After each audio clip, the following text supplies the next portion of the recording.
the first two chapters of Siva Sutra. And the first chapter, or what is called the Prathama Unmesha, is about the Sambhavopaya, completely contemplative, and Abhedatmaka. The consciousness is always established in a non dual state, and this is for the most advanced students. The second chapter, the Ditya Unmesha, it's about Shaktopaya, where it is Veda Vedatmaka. There has to be some imagination, some presumption of duality for Upasana. That is the Upasana Kanda, in a way. From a Vedantic perspective, you can say that the first chapter is like the Upanishadic part, Vicharatmaka. The second part is Upasanatmaka. And the third part is Kriyatmaka. Like, for example, you have Nishkama Karma in Bhagavad Gita. So the third chapter, or the Tritiya Unmesha, is about Anavo Upaya. Now, these are some technical terms. What is Sambhu? That pure consciousness, Paramashivatim, and then you have the Shakti thing, the meditations, and the Parnamatrikas and all that this whole, because Shakti is not different from Shiva, but there's some presumption of a distinction. Using that as a parameter, you do meditations, you do upasanas. We have dealt with that chapter. We will not be repeating that again today. We will be slowly transitioning to the chapter 3. So, for a transition, we need to sort of discuss a few key things. Now, we have to understand one thing, that each stage of sadhana is a preparatory ground for the next higher stage of sadhana. So the goal of the lowest stage of sadhana to get into the middle level of sadhana, which is the Saktopaya. Therefore, this Kriyopaya is the sadhana for Jnanopaya. What is that Jnanopaya? So when you have Jnana is a method, you know that here Ichha Saktir Uma Kumari, there was this sutra that we dealt with. Ichha Sakti is superior to Jnana Sakti and Kriya Sakti. So this Jnanopaya is achieved through Kriyopaya, and the Ichopaya is achieved through Jnanopaya. So, through meditations and Upasana, you go to that thing where sheer will, sheer wish, resolution takes you to a much higher thing. Okay, so these are all kind of linked with each other.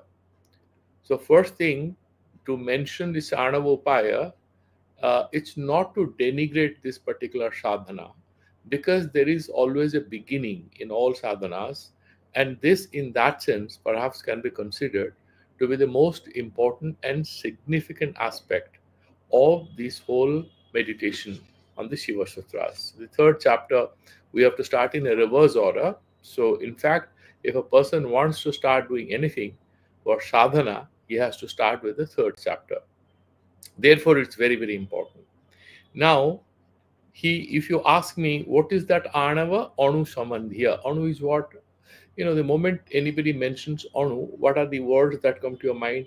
Some microscopic entity, very small. So words that come to our mind is contraction, limitedness, restriction. These are the words which are coming to our mind.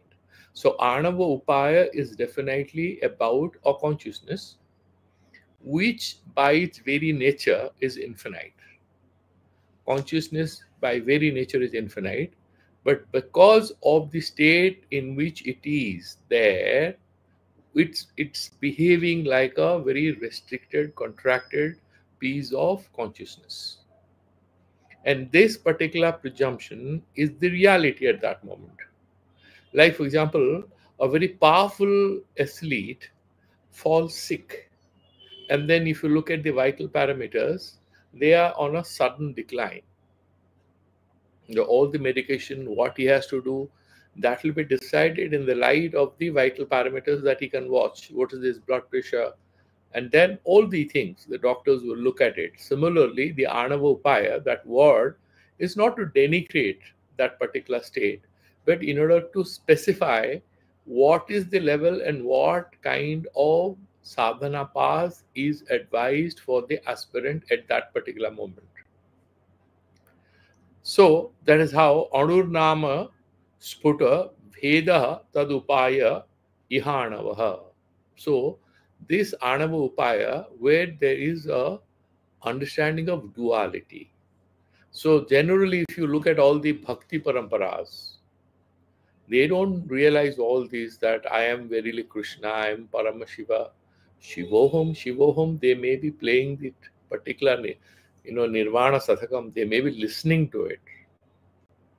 There is a beautiful poem by Abhinava Gupta where he's telling, he's looking at Bhairava, and he's telling that don't try to frighten me.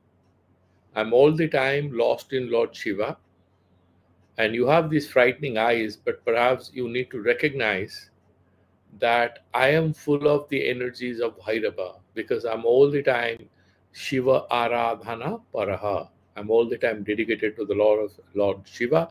My consciousness is at a very subtle plane. And if you look at my energies, I have all the energies of a Bhairava, so don't frighten me. It's a very beautiful song. So there is dualism because there is a stotra, there is a prayer at the same time. This prayer is deeply premised on non-dual consciousness. That is the most important. Can you imagine a devotee telling Lord Shiva, because Bhairava is one appearance of Lord Shiva, and Abhinav Gupta is saying that don't try to frighten me. I am all the time in Lord Shiva. I have all the energies of Bhairava. That means all the energies that you display, your strength is all in me because I don't exist. I'm immersed in the consciousness of Lord Shiva. So in the Upasana, if you talk to a simple bhakta in Vrindavan, get hold of him, and you say that, do you know you're also representing Krishna consciousness, he will feel offended. But all of these are very, very vital, because without that bhakti, there'll be no ascension of the spiritual consciousness, of the state of mind that you have, the state of aspiration you have. The refinement will not happen. So at each level, even though you are not different from Shiva, in the sadhana path, you have to start with going to the temple and doing Rudravisheka, chanting the mantras, doing japa. All these are essential steps towards that ultimate union, which is not to be achieved. It's only to be recognized, because that is our Swarupa. So that non-dualism is a fundamental truth. The duality, the distance, the helplessness that we are all feeling is illusory, and yet that's a fact of our life. It's illusory, so what? It's a fact of our life.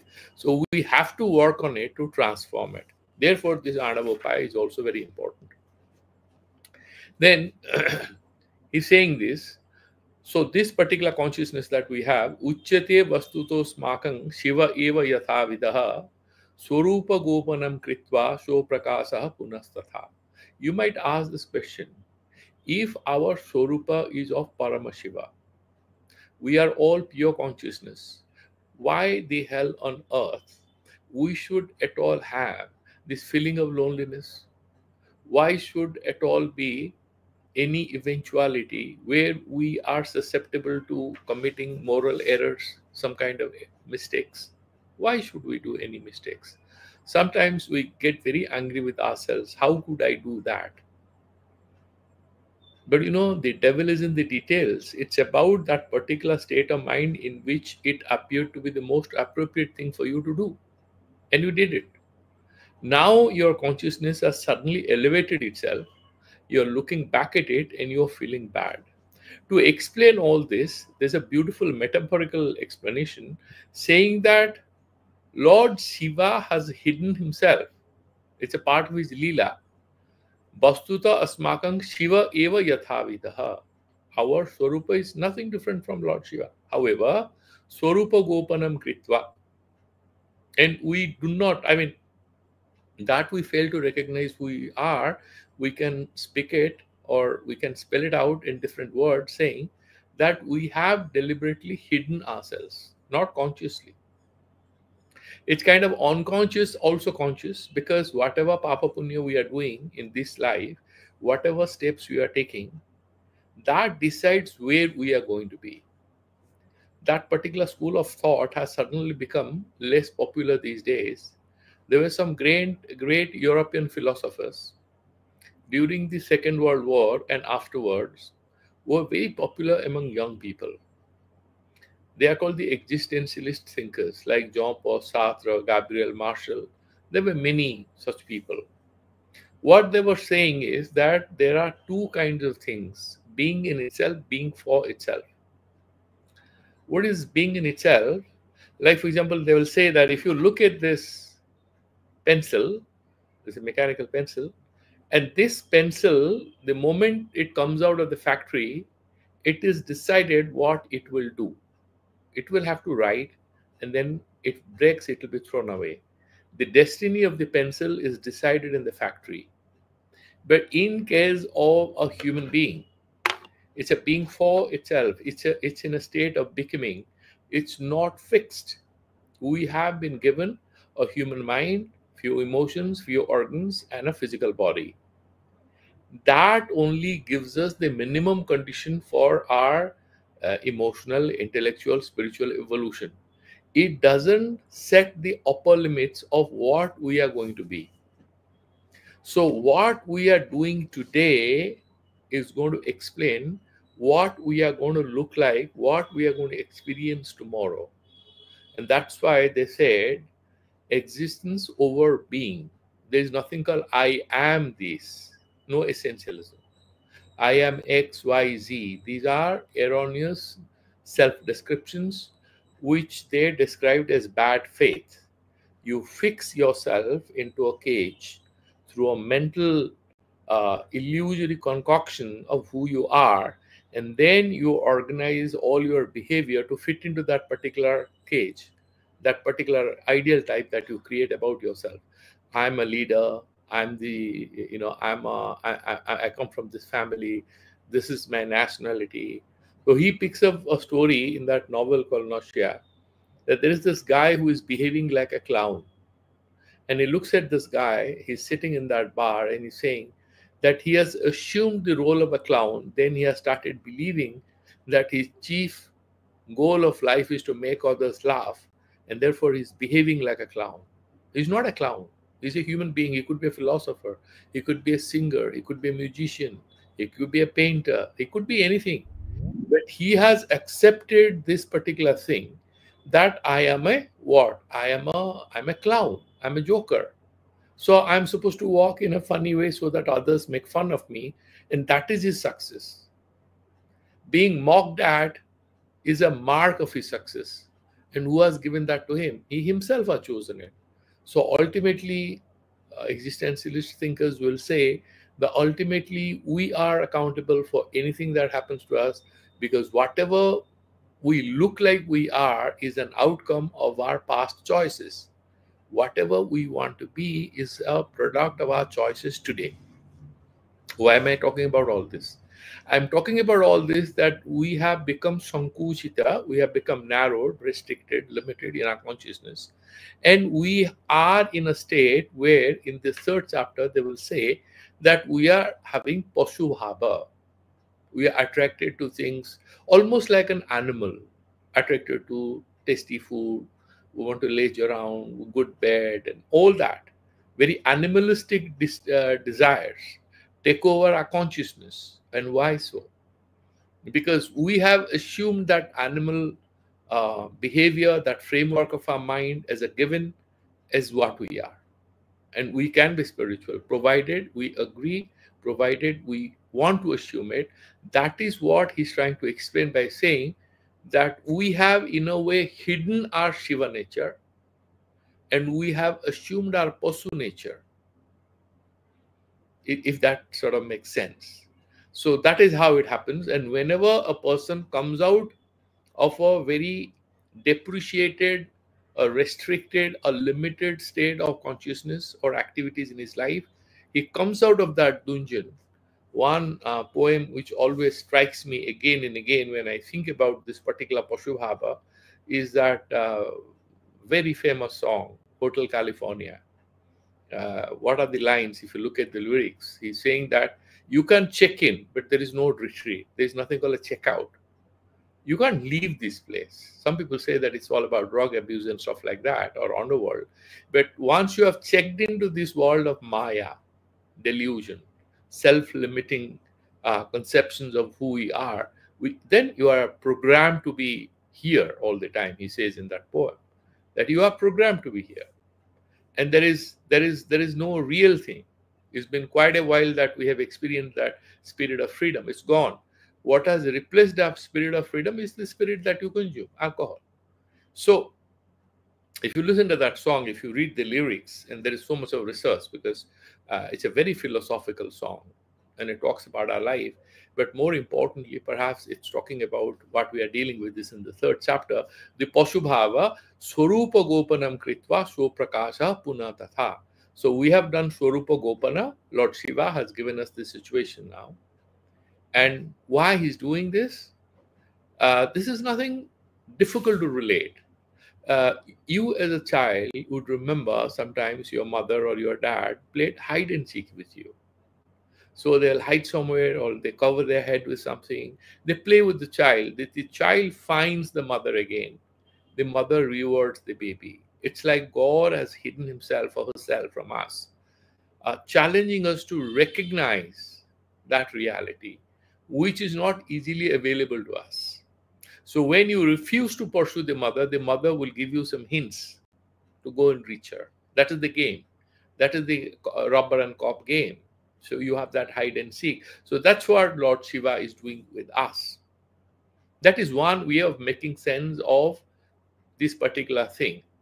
So he's saying where, Abhinava Gupta in another text, not here, so that is in the Viveka text, he's saying, Vastuto hi Shiva eva asmakang advaitavadinam mate Shiva eva grihita pashuhavaha.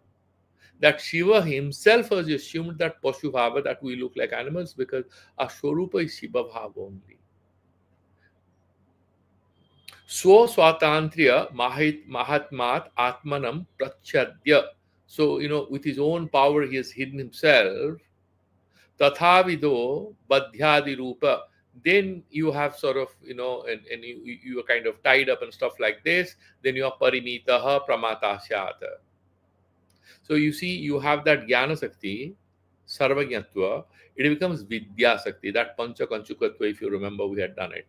That pancha saktis, they get inverted and they assume inverted forms. Their sarvagyatva becomes vidya. Sarva, that he can do anything. Sarva kartikvata becomes kala. So it gets inverted. Siva eva suprakasa bhavati iti parimitaha pramata syat. He becomes pramata. He was sarvagya. Now he's a pramata. He will know something. And then what? Saiva punaha udveshtana yuktya buddhyadi apayasadana kramena eva tatha Shiva eva suprakasa bhavati iti. Then there is an inversion. If the whole world is full of human beings, there will be no end to it, and there will be some pralaya, something will happen. There will be termination, there will be extermination, and there will be beginning again. New suits will come out, the cycle kind of continues. And then, talking about these two chapters that we have all finished, and we are going to the third chapter, there is one sloka which is interesting. It is again from Tantraloka. Avheda upayam atroktam sambhavam saktam uchyate veda veda makopayam bhedopayam tada anavam. So avheda upaya atra uktam sambhavam. Here in the Siva Sutra, where the sadhaka is at a very higher level of subtlety, and therefore he doesn't see himself as different from the Shiva Tattva, from God. He's all the time in the divine consciousness. It's a beautiful thing that there are moments when you do sadhana, there would be a particular phase of sadhana where you don't have to tell, I have to get up, I have to do this, I have to do that. It happens naturally, and you'll fall into that meditative mood almost spontaneously, like you fall asleep when you are tired. The way you fall asleep when you are tired, the sadhaka, the yogi, turns into samadhi almost naturally. He says that there will be no prayatna. Why? Because he's saying Guru Sadicha Anugraha, and he has already done everything. The final touch is the divine touch. It comes naturally to him. And therefore, that is Aveda. And Veda Vedatmakopayam, what is that? That is called Saktam, Saktopaya. Vedopayam Tada Anavam. And when you have that dualistic perspective, so that is called the Anavopaya. And then there would be a doubt. You are saying that we are actually all Lord Shiva Tattva, all Parama Shiva Tattva. And you are saying that these Anavopaya, Shaktopaya, and Shambhavopaya are not completely dissimilar. There are only phases of one path of sadhana. In Bhagavad Gita, Bhagavan says the same thing. You do Nishkama Karma, Ishwararpana Buddhya, Samarpana Buddhya, and then Bhagavan purifies your Antakarana, then you do Upasana, you do, and then your whole system prepares for Vicharatmaka Buddhi. You study Upanishads and you will get liberation. Arjuna is a little anxious, says it's a long path. What happens if I die before I achieve that particular cherished goal of Atma Jnana? Bhagavan says nothing. Even if you do a little sadhana, it saves you from great evil. Why? Because whatever you invest in that scheme, the God scheme, not a pie depreciates. Your investment only increases. You only go up. It never goes down. Therefore, when this body falls, if you haven't completed the course of your sadhana, not a problem. Srimatam Dhimatam Gehe, you have your prarabdha, then he'll give you birth in a very rich established family where some of your hidden materialistic desires shall be fulfilled so that you graduate to the next level. Otherwise, he'll give you even a better option, outwardly not so attractive. He'll send you to the house of a very learned intellectual way. You'll be born as a child so that you're taught the refined aspects of pursuing meaning without any distraction towards material happiness, because that you have already completed during this life. So you are lucky. Then you have Dhimatam Gehe. And then you will do sadhana and complete the course. That is what he mentions. So, Thakur was once talking to Devendra Nath Thakur, Thakur Ramakrishna Paramahansa. And he said that, you are like Janaka. He looked at him and he said, you are like Janaka.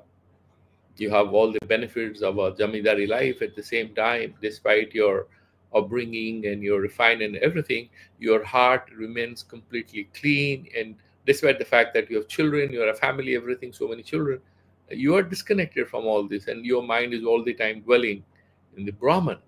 So, you have so many people, you have that purity that they are materially pretty successful. At the same time, the consciousness is very good. That Bhagavan gives this. Therefore, he's saying what? The question we have in the mind is, how can Kriya be part of the sadhana, which is Abhedatmaka finally? Then the answer is like this: Kriya hi nama Vijnanat na anyada vastu kramatmatam upaya vasatah praptam tat kriyeti puruditam. Then what is he trying to say is that, look here, that ultimately that is one thing. It's not two things, three things, four things. Ultimately, you will be reunited with your Swarupa. However, there is no second thing other than consciousness. There is no second thing. Given the context, it's like phase change in waves and energies. Given the context, we use a name called Kriya for that sadhana.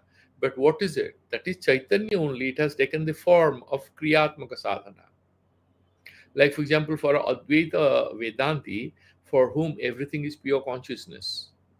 So when you are looking at something, how do they explain that Vishaya? You are looking at the computer screen or laptop screen. So they will say it is, this particular Vishaya. It is Vishaya Varchinna Chaitanyam. This is also Chaitanya in the form of object of knowledge. And similarly, Pramana Vachannam Chaitanya, the process of knowing. And then Antakana Vachinam Chaitanyam, that Pramata, that is the knower. These are all consciousness. The knowing, knower, object of knowledge, all are pure consciousness. They are circumscribed to assume different names given the functionality associated with them. Appears a little abstract, but it's not so difficult to understand. So that pure consciousness is taking different forms. It's like same water is taking different forms. Now, if you ask a scientist, he would actually explain it in a different way.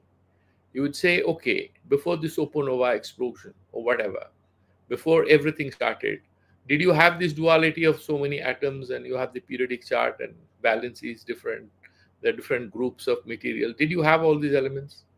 Where were they? You are saying out of sun we came and there is only helium and hydrogen. Where from we came? See, one becomes many and then specificities emerge out of a non-specified, unified fact of reality. Multiples of realities emerge through a process of creation or metabolism or metamorphosis or creation, whatever word is suitable you can use. In Vedanta we use vivarta. Here they're calling srishti prakriya. So he's saying upaya vasatah praptam tat kriyeti puroditam. Because of the upaya, there's a way of doing this connectivity with the divine. We call it kriyatmaka, because then we will discuss what are the aspects to it. Why do you need to do kriya? Because they're saying, look, you have mala means impurity, working and obstructing your self-awareness at different levels. So you have buddhi mala, maika mala, and this anava mala is kriyatmaka, and therefore in order to remove that, you have to do neutralize, you need to neutralize it, and that is called this anava upaya. Same thing will become subtler and subtler when we go higher. Therefore he's saying malo nama kila dravyam chakhyustala pataladivat tad vihantri kriya diksha tvanjanadi kakaramavat. Like, for example, you are not being able to see something because there is some problem, some disease in the eye. You use some ointment, conjunctivitis, use some antibiotic ointment, and then you have clear vision. Similarly, you have Guru's Diksha, and there is some problem in the mind. He resolves these confusions, and then you are able to see the truth. And similarly, this Anava Upaya, which is Kriyatmaka, is not disconnected from that Sambhava Upaya. This is only a preparatory ground to go to higher levels of connecting. So, he's saying, Vibhu Satya Guna Sambandhat Samavesha Stridha Mataha. That Samadhi, that unification is of three kinds. Depending on what, then he clarifies. Ichha Jnana Kriya Yogat Uttara Sampritaha. So one level of connectivity, one level of sadhana will purify your mind, will purify. You see, sometimes we have to, they use this word in yoga called Bhuta Suddhi. Early morning, what we do, we go take a bath and wash our mouths and brush our teeth, and we do Bhuta Suddhi. So there are different, then Nadi Suddhi is also there. You clean up your system. Because this is from gross to subtle. It's not that you are in one thing and everything happens naturally, nothing like that. You gradually, ascend from one level to the other. And so now coming to the most important aspect of it, because we will go into the sutras after this. What are the angas? What are the aspects? What are the different, like if we have to do, you have to tick off different boxes of these Anava Upaya. What are they? One is Uchara, then Karana, Dhyana, Varna, and Sthana Kalpana. So there are these 5 angas according to Tantraloka. And what are these? What is Uchara?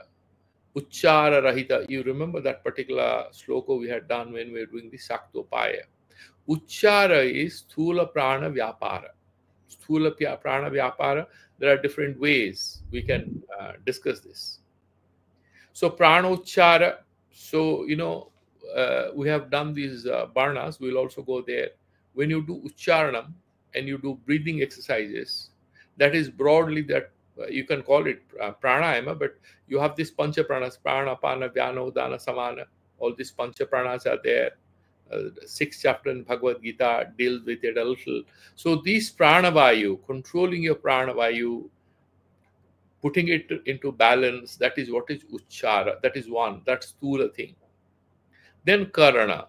Now, what is karana? What it refers to, he's saying, when all the angas you have, different parts of your body, mental, mind, body complex, when you want to stabilize them in a particular constellation, in a particular correlation, what happens when we sit in a Padmasana? We do pranayam, we sit for dhyana. What happens actually? You are putting them in a certain way of coordinating all these parts for producing a certain effect in us. That is what is karana. And then when what dhyana here is, it's not asampragyata samadhi. Here it is saying, when you are trying to establish your chitta in a saguna object of your meditation, it could be Lord Shiva, it could be anything, but saguna doesn't have to have something having physical. You can have saguna and nirguna, and sakara and nirakara. It doesn't have to be sakara. Saguna means even Ishvara is saguna. Saguna nirakara. The Islamic God, the Christian God, they are saguna nirakara. God is kind. Guna is there, but he doesn't have a form. We have different rupas. We go to Ram temple, Lord Shiva, and this and that. Saguna sakara. That is another way of doing. And then you have nirguna nirakara. Saguna nirakara, and then nirguna nirakara ultimate, that Brahman that we are talking about. So you have dhyana is saguna swarupa, then meditating on that. And then there is something called varna, that is the fourth aspect of it, that has to do with sukshma prana. You remember we have done about these varna matrikas and meditation on that. So varna, we will have more discussion about it. So uchara, karana, dhyana, varna, and sthana kalpana. What is sthana kalpana? Like, you do a ghata stapana. If you're doing chandi, you will do a ghata stapana. Kumbha, you do some puja, varuna devata, avahana. Mandala, you have different kinds of yantras and mandalas. Sometimes you establish a temple, mandir, and then you have deity or you put a picture. All this is called sthana kalpana. You see, Lord Shiva is everywhere. Lord Krishna is everywhere. Ma Durga is everywhere. But then we do imagination that she exists in front of you when you are doing meditation. Why do you have to do it when she is everywhere? Well, otherwise your meditation is not going to be fruitful. You want to do that. And this is Anavopaya. It's a bit of duality. Brahman or Ishvara is omnipresent, which means you are not outside of it. So how can you say I am doing puja who is in front of me? Where are you? Are you outside God? You can't be outside God because God is everywhere. However, these kalpanas, these imaginations are important for sadhana, for this Anavopaya. And in the Karana part, then they have several divisions. They mention that there is a Grahya, Grahaka, Sambiti, Sannivesha, Vyapti, Akshepa, and Tyaga. These are all discussed in Tantraloka in the details. A very big book with several parts, and several people have done commentaries. Very difficult, long book. So you have all these, okay? And you have Pranochara. Then, what Kshemaraja says, Ucharaha, Karna Bandhadi Purnam Mantrodi Ranam. When you do mantra sadhana, you do, that is called Ucharana in that sense, chanting of the mantras. And so prana, apana, all these pancha vayus controlling, that is in Swachhanda Tantra. So a lot of people have said in different ways what is the meaning of this whole thing called karana. And then you have to remember this, that whenever you are doing the sadhana, you are doing it as a anu. And that is going to come in the first verse that we're going to deal with today. It's a very simple sutra. So I'm keeping about 10 minutes for that. Not much is required. We'll get into the detailed sutras tomorrow. Today is introduction with the first sutra.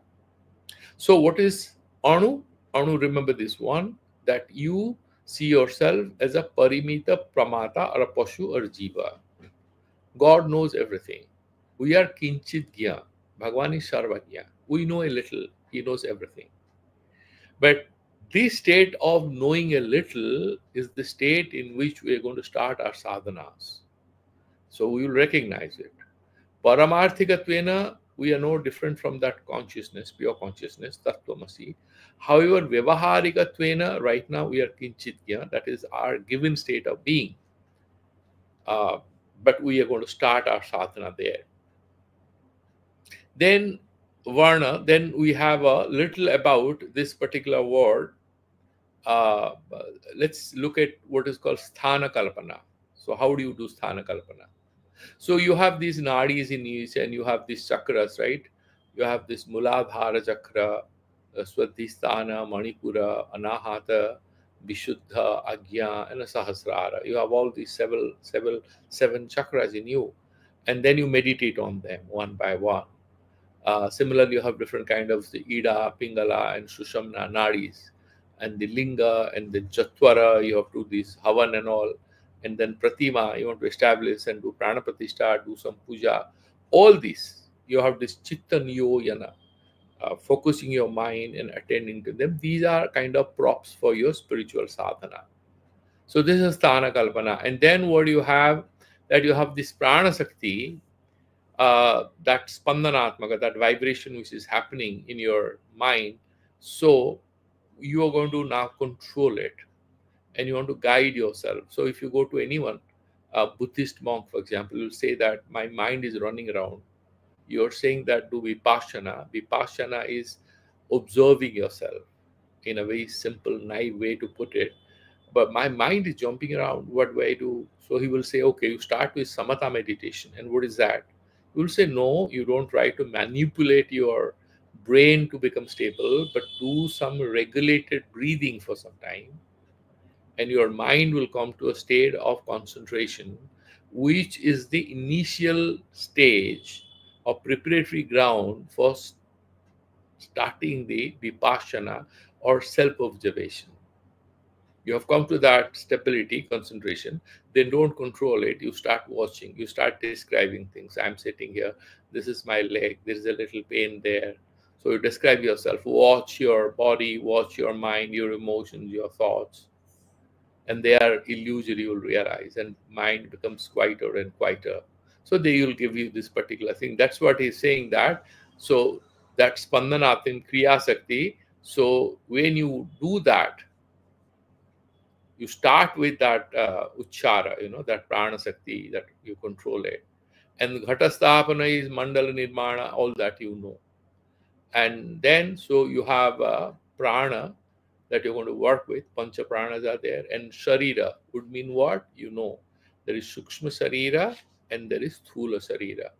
A karana sarira, you are not having any control over that, because that is what happens or becomes evident when we are in deep sleep. So we can work with our sthula and sukshma sarira. That means we're going to work with a annamaya kosha, pranamaya kosha, and a vijnanamaya kosha and a manomaya kosha.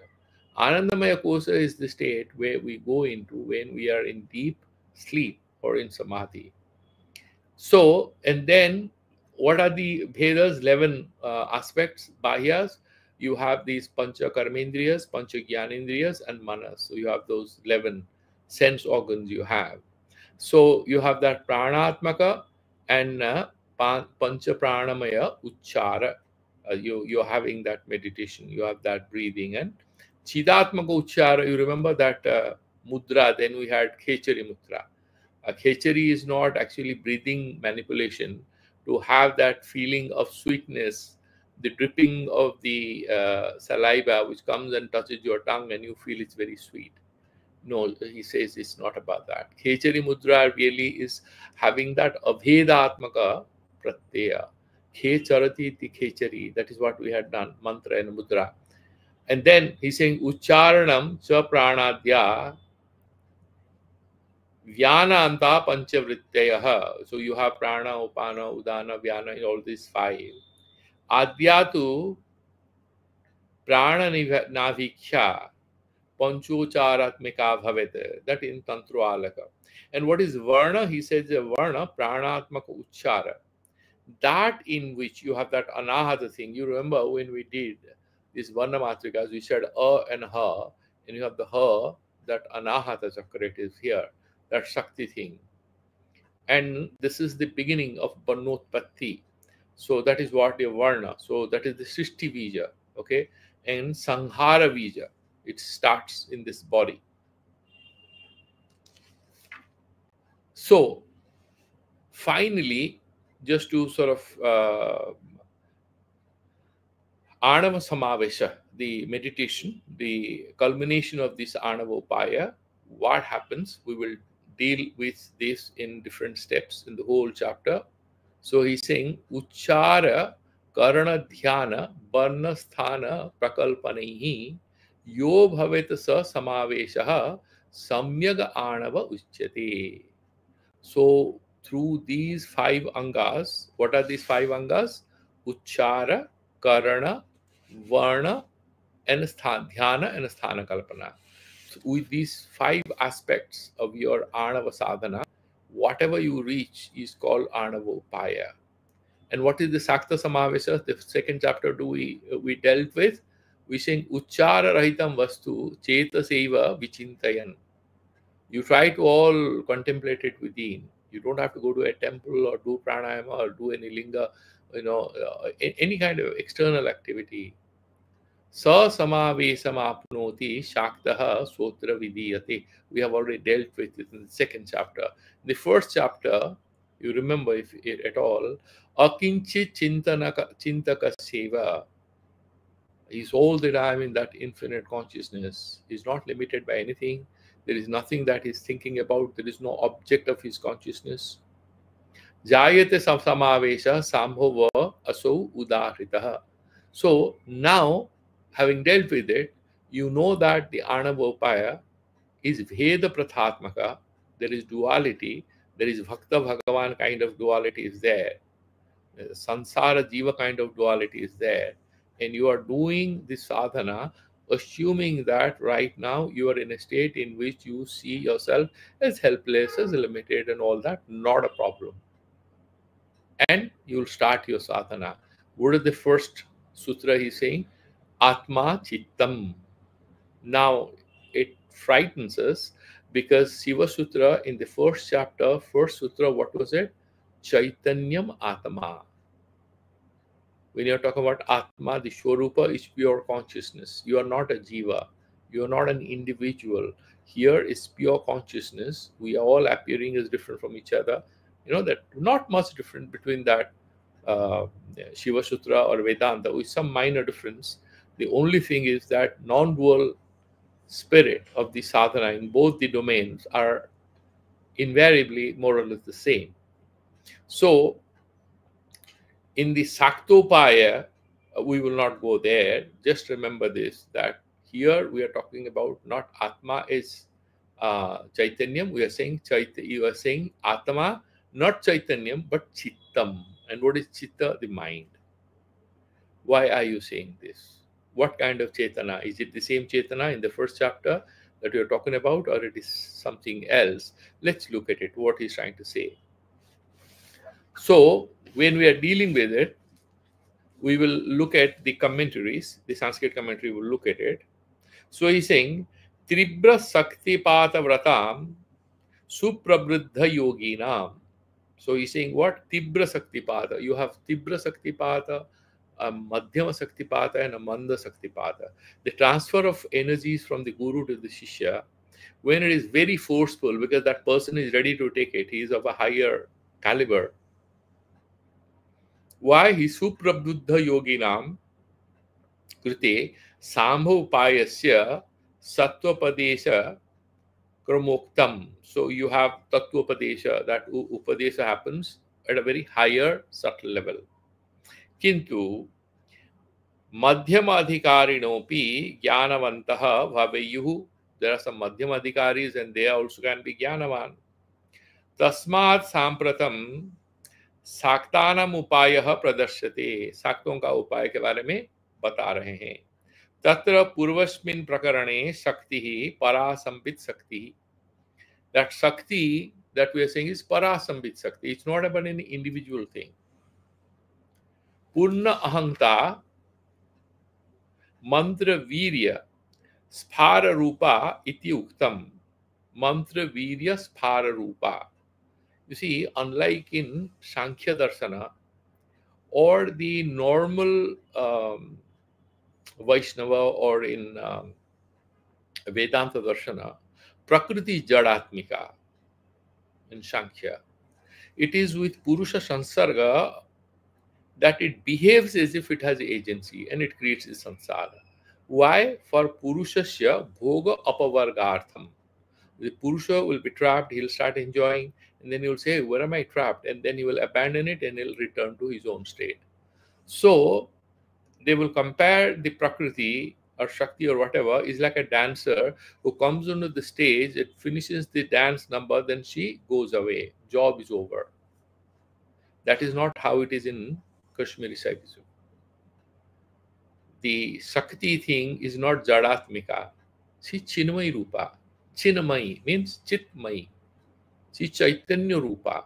She is also pure consciousness. She is not different from Shiva. Shiva and Shakti cannot be separated. It's one reality. That is what he's trying to mantra virya sphara rupa iti uktam.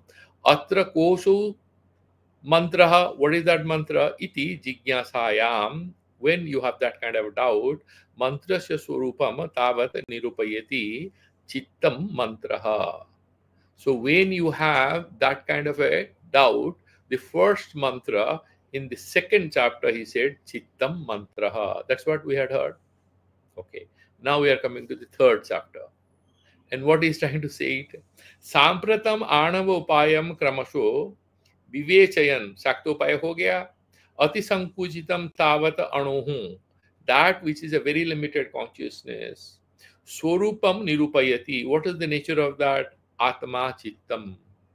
That Atma is Chitta, that limited mind. What does it mean?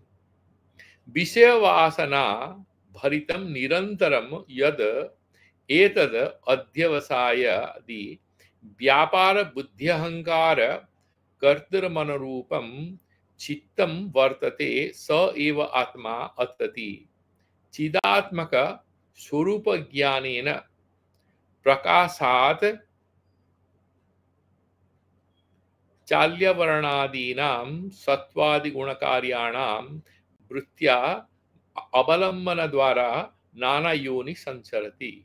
Here, try to understand one thing. The critical thing here to remember, it's a very simple sutra. If you take that particular key to understand it, Atma here is not about soul. Atma here is not about consciousness. Atma is not here about Paramashiva. What is Atma? You have to try to break it in Sanskrit grammar. Ata satatya gamane. Ata dhatu. Atati. That means all the time sancharanam. Satatya gamane. All the time moves around.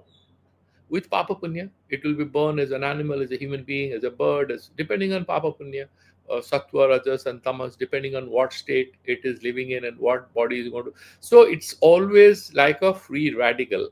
It's like a small particle in that particular thing, in a box of gas. So you have random motion, zigzag random motion all the time happening.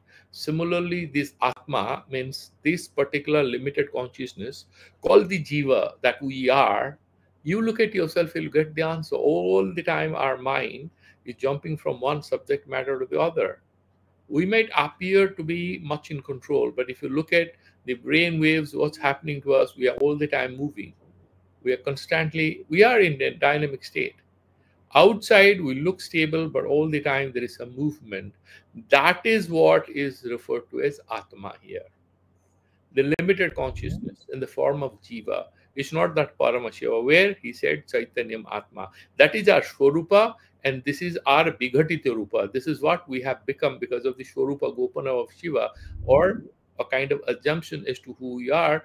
This is our state right now. We just have to accept it. And we have to ascend from here. Why we are this particular thing? He's saying Vishaya Vasana Bharitam. We are full of Vishaya Vasana. I want this, I want that. Nirantaram Yadedat. It is Nitya what is there. Nitya doesn't mean that Chaitanya Mahatma, Satyam, Jnanam, Anantam, Brahma. That Nitya Vastu Viveka. No. Nitya here is mean which can never stop all the time jumping around. Nirantara in that sense. Tad etad adhyavasayadi vyapara buddhyahankara kartrumanarupam chittam vartate. You have sometimes, mana buddhi ahankara. Mana says, that's a very lovely thing to have. Buddhi say how to get it. So you are walking, you're going on a trekking thing, and suddenly you come across some apple plants, and they're beautiful apples. Mind says, your mana says, oh, beautiful apples. And you're hungry. You're carrying some food, but fresh apples. And then what the buddhi will do? How to get these apples? Ahankara, who will get it? Okay, I will get it. How to get it? That mana, buddhi, ahankara, they all become active. Chittam vartate saeva atma. That is what atma. Atma means atati. Chidatmaka swarupa jnanena prakasaha cha prakasat chalyavarnadinam sattva gunadi karyanam. So you have sometimes sattva, sometimes rajas, sometimes tamas. Whatever activates you, accordingly you will move. Okay. So bhrityavalambana dvara. You see, per se, you are neither a good or a bad person. Per se, I'm neither a saint or a philosopher or a crooked guy. Depends on what is my chitta vritti. You remember in the 6th chapter of Bhagavad Gita, we were looking at what are those panchavritteha, your pramana, viparjaya, vikalapa, smriti, and nidra. And then what are the vrittis can be divided? Klishtascha, klishta, klishta and aklishta. Klesha yukta and klesha rahita.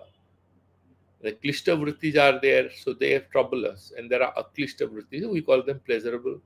We are happy with them, and those there are ones which we find painful. So now, what he's trying to say is that Atma Atati, and he's saying Chalya avarnaditam satvadi gunakaryanam brutti avalambana dvara nana yonihi sansarati. Yonis are different mothers we choose. Sometimes a human being, sometimes animal, sometimes bird, sometimes a plant. Different causal forms through which will appear as a bird, as a plant, as a human being, and so forth. Iti, therefore, is saying Atma anuhu sankuchita pramata. So Atma here is sankuchita pramata. That is the meaning of the word Atma. That is saying Chittam, Atma, Chittam. That is what he's saying. Atma, Chittam. And that Atma is going to be decided by what is the state of mind. Anava upaya nama pasava vyaparaha. So Thakur Ramakrishna Paramahansa used to say that you have to do first Pasu Sadhana. What is Pasu Sadhana? I used to also get confused. What does he mean? Pasu Sadhana is treat yourself as an animal and try to discipline yourself. Pasu ko bandh ke rakha jata hai. Veera Sadhana is when you have completely tamed yourself. And in Tantra, a lot of people get super excited because there is some reference to sex and stuff like that. But that is for the Veeras who have completely transformed and they have overcome these limitations of the vital energies in the body. They can do those sadhanas not free from risks. That is why that is called Kaula Tantra. And then if you have that Samaya Tantra or the Dakshina Margas, so generally the Brahmins and stuff like that who got into Tantra, they will not go to Smasana and do that. Some people might do, but they will be more into the Sri Vidya Upasana, Yantras, clean methods of working with the mantras and yantras and stuff like that, which is largely meditative. It's not about those Panchamakara sadhana. It depends on what is that is tamasika, depending on your interest, depending on your orientation. Evam chaitanyam atma, therefore is saying, anavapaya nama pasavapara yadatu ayam vikalapaha swasanskaraya vyatiriktam upayam apekhyate tada buddhi prana prabhritim parichinna swarupam upayatvena grihnana anutvam upagamaha anavam Jnanam avirbhavayati tadhi chitta visyantyatmakam bhavati. Now, what he's saying. I'm just going to summarize it very simple. Okay, you are Paramashiva. Then what sadhana? You cannot do any sadhana. What sadhana is there? You just have to realize and be in a state of bliss. He's saying, look, because he understands that this is what is right now my predicament, and therefore assuming his predicament to be a given, and he wants to work with it. So he recognized I have chitta, manabuddhi, chitta, ahankara. I'm like a jiva. I have these weaknesses. I have these strengths, and I have to do the sadhana. He will sit and he will do upasana. He will do mantra japa and all that. That is what is Anavapaya. It starts with an acceptance of a present predicament of limitedness. Like a billionaire becomes a poor person, he accepts that no, I'm not a poor man. I know how to handle billions. Right now, I'm a poor person. So I'm going to do XYZ until he has enough wealth to start investment and again behaves like a rich man and he becomes a rich man. That is how we can make sense of it. And then going forward, what is he trying to say? So he's saying, Bhabitum, and then he's saying, तथा च उक्तम पूर्व विसृज्य सकलम कर्तव्यम शून्यतानले चित्त विश्रांति संयोयम आणवः परिकीर्तितः. So finally, of course, you will abandon all the sadhanas and then you will enter in that particular void, that great thing, and you will be in samadhi. But then to start with, you have to do these details which may involve a lot of kriyas, lot of pranayamas, lot of sadhanas, lot of asanas, lot of fasting, lot of pujas, all that you have to do. Vastutah chideka swarupasya atmanah kadapi atanam naiva bhavitum arhati. Swarupatah. In reality, Atma cannot move. Why? Where will Atma move? Where Atma is not there. Can you show me a place where Atma is not there? Jagannath ji doesn't have legs or hands. Okay, what will he do with legs? Where will he go? He's everywhere. That is the symbolic meaning of this particular deity. Without hands and legs and without ears, he hears everything without ears. Because he doesn't need these indriyas, he is not a human being. For Leela, he has assumed that form, and it is a very, very secretive articulation of his Aishwarya and his powers. That is what Atma is everywhere. So in Swarupataha, it doesn't go anywhere. However, therefore, Chaitanya Mahatma, it has said, iti purva sutrena atmanaha vastavikam swarupam lakshitam. In the first sutra of Siva Sutra, when we said Chaitanya Mahatma, we are referring to that paramarthika thing. Prakriti tu, in this chapter, to etasya sankocha avabhasa pradhana anava, then anava dasa auchityena, that billionaire has become a poor person because he gambled, he lost all his money. Or there was a cyclone or something, or he had a shipwreck. A lot of people used to turn paupers in ancient days. For big traders, they will have one or two ships that get drowned in the ocean. Then they become paupers. They have lost everything. All their wealth is gone. They start from scratch. That is what has happened to us. Therefore, in the context of what we are in this, tasya nirupane prabhritasya sutrakaryasya na purapara virodha asankaniyaha. Don't doubt that he doesn't understand Chaitanya Mahatma. And then he's saying something, he has got confused. Right now he's saying what? Atma Chittam. He's contradicting himself. No, he's not contradicting himself. He's saying Swarupataha, all of us are that Paramashiva Rupa. There is absolutely no difference. However, right now we are in this particular state, and therefore we have to accept where we are, and from there on we'll start our sadhana afresh.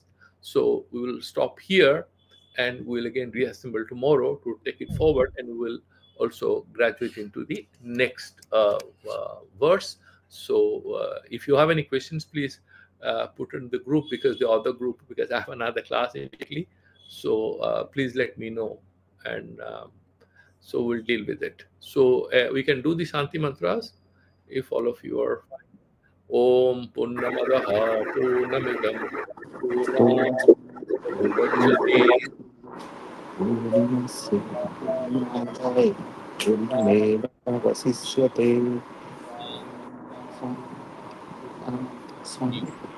Namaha Hari Om Tat Sat. So see you tomorrow, same time, 7:30.